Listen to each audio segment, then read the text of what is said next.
Okay, hi again. I was gonna take out that little blip at the end where I was having issues with the gallery, but for the most part, I thought that went okay. So what I did was I removed the galleries that were there, and I kind of just started over. And what I did with Easy Gallery in a nutshell, after I added a gallery, then I edited it, and then added images. Um, when it was created, and I will walk you through how to set up a gallery. But for now, I'm clicking on this to get to this part here. This is called shortcode, and what that means is it's sort of like an abbreviated way of calling in an option. So without getting too complicated, I'm going to copy that because I can insert that right into a post or right into a page where I want the gallery to appear. Now in posts, I went back to that one where originally I tried to put the gallery, and I just went ahead and I pasted it. See, there it is. Pointing there it is. I won't actually add it again, but that's where I added the gallery I made in Easy Gallery just by copying and pasting that. I'm going to hit update just to keep that.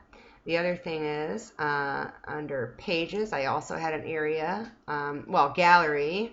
I thought, why not just go ahead and use this more successful means of doing a gallery. So I'm going to open this back up, and again, you'll see where I went ahead and just copied and pasted that little bit of code that was in the Easy Gallery area. And don't feel overwhelmed by some of these things that you're not used to yet.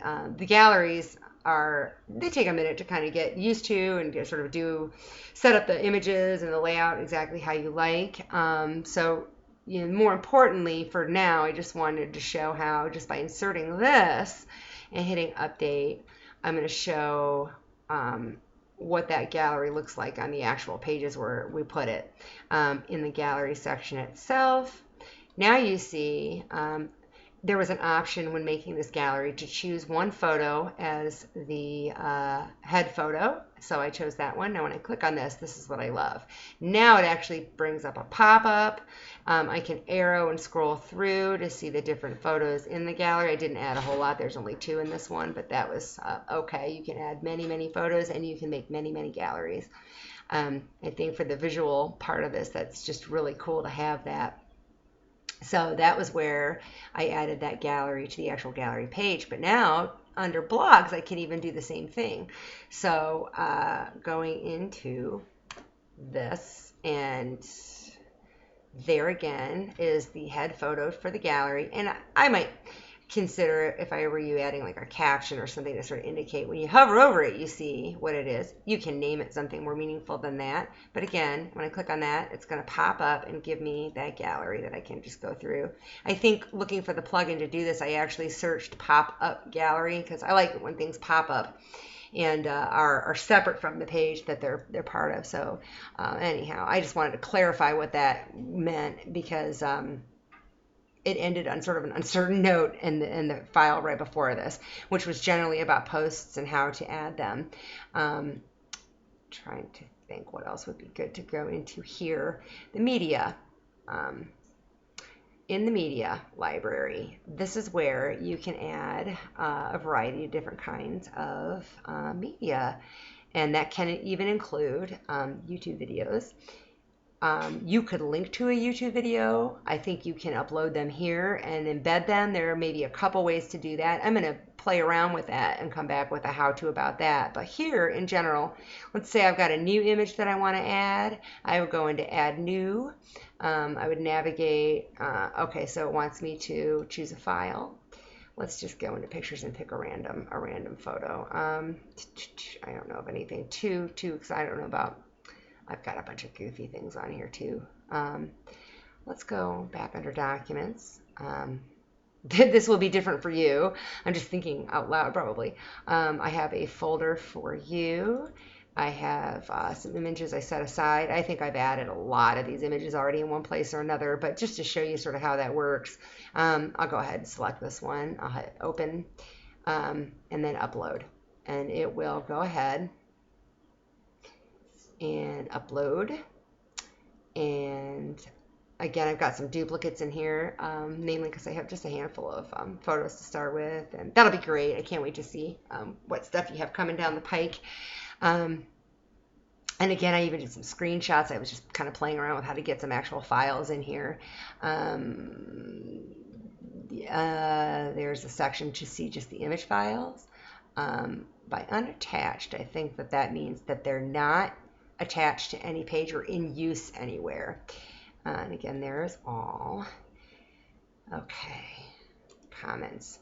The comments section is where, when you have the comments enabled on the actual blog, you will, it's almost like an email inbox. If somebody adds a comment, you have the option to set your comments to either automatically post them or to require approval. And so you would go to the comments section to do that. Here you have like pending approvals, approved, things that are decided to be trash or spam, and then a trash area. That'll be very handy when the comments are collected from the blog itself. The appearance section. Okay. The appearance section has lots of interesting things you can do.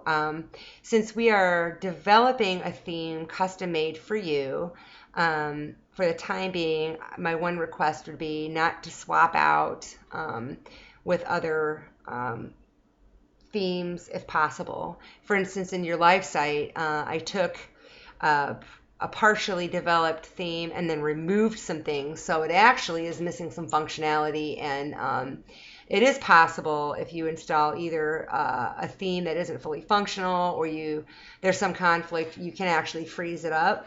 But in general, if you poke around here, you'll know that this is where you can install themes. You can search for themes on your own computer. You can, I think, even find themes on WordPress. Like if I click there, there are a whole bunch of things to kind of go through. Upload. This is where, if I had a theme on my computer, I could navigate to that. Choose it and install, and it will always be in a zip format, and as soon as you click install, it'll appear in your managed themes area as an unused theme. And to switch it out, you would then say activate. You can also delete themes. When I create themes, I zip them and I install them just like any other theme would be. It's actually really fun to see that in action. Widgets are draggable, droppable areas that either create new options within your site or remove them. For example, let's say I know that this one has certain things already enabled. I can drag and drop things over here to use them or not use them, as the case may be. I'm going to hit close, and I'm actually going to pull this back over here because I don't really want to mess with that. You could do a custom menu. If you were to build a custom menu, it would be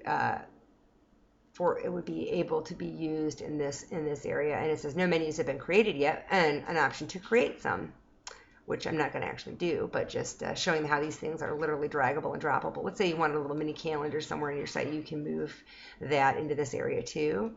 And I think talk about that more in detail as we move ahead. Right now, we're working with two different themes that are sort of starter kits that are the precursor to a design made really with you in mind. You could have any number of attributes available depending on the theme. And I think I mentioned before how not every theme has every option enabled. And one of the reasons I tend not to mess around with this per theme, if I know that I'm going to be doing some switching or I'm working on something, is because some of these things are dependent on how you have your settings set up. So in general, this area is, and I learned this the hard way, I generally avoid it unless I know what I'm doing heading in. And I mean, and I say that cautiously, even being someone who designs and this stuff. So this particular theme has the option to edit your header and choose different files. When I activated this theme, I very quickly in Photoshop took one of your photos, cropped it, added a light effect, maybe made it partially transparent, uploaded it, and put it in the header part of this. I played around with some I guess I really didn't do a whole lot with the colors, but I could. And then this, the editor, is where I often will do code work right in the actual editor. This is one of those things that's very rewarding when you figured out exactly how it works, and I had some really hard knocks. So just for right now, if you could just avoid going into the editor and changing anything like the plague, it would be greatly appreciated. This literally is the guts of the theme that's in action. So all of these files that you click on, this is the code that is running them. So that is Appearance in a nutshell. Plugins is the area where a couple plugins come automatically with all themes. I've not figured out what either one of these is particularly useful for. This one says it's to protect your blog from comment and trackback spam. That's a great idea. I don't know that I've ever really configured that or used it. I generally haven't had too many issues with my sites generating spam, but I suppose if you were a big inviting business, that might be more of an issue. But here is where I found and installed this easy gallery and then activated it. And I had gone to add new in plugins. And, actually that's a little misleading. I went right to WordPress.org, found the plugin that I wanted, downloaded it, saved it somewhere I could find it.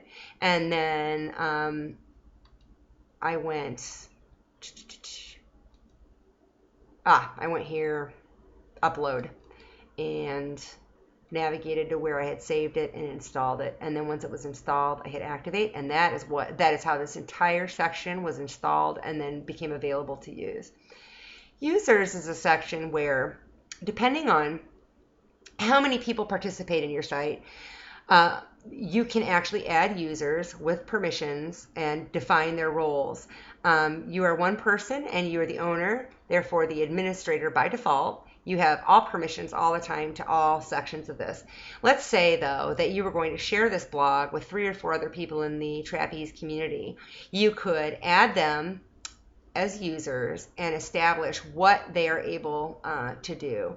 And an example might be, let's just say we're going to add Fred. We'll just give him an email address, Fred Flintstone. Okay.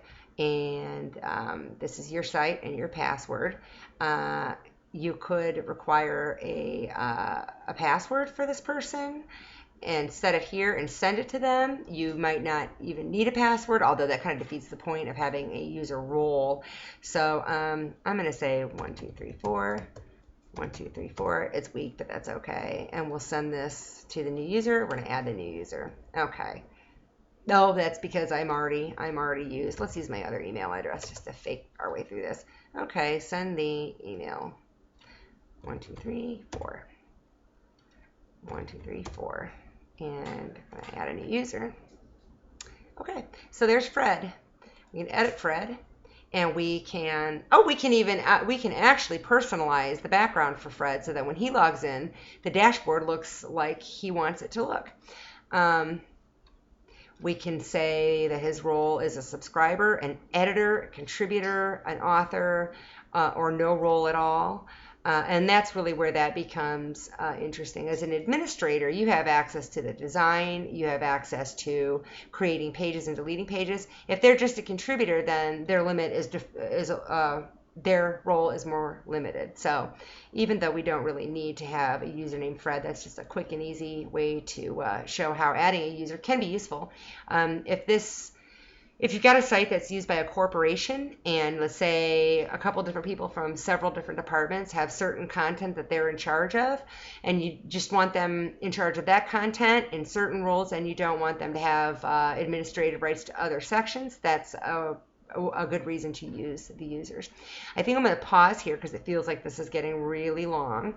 So when I come back, I think I'll talk a little bit about what's in tools and settings. And a couple of things I really want to revisit were how I created a gallery, which then produced that code that I was able to just insert. And then I really want to be able to show you how to add and use YouTube videos. So we'll pause that for now, and at some point we'll begin sending these to you. Hopefully they're not ridiculously long and unwieldy, but I'm going to stop that now, and that's pretty big. So good thing I'm stopping. I will be back in a little bit with more to come.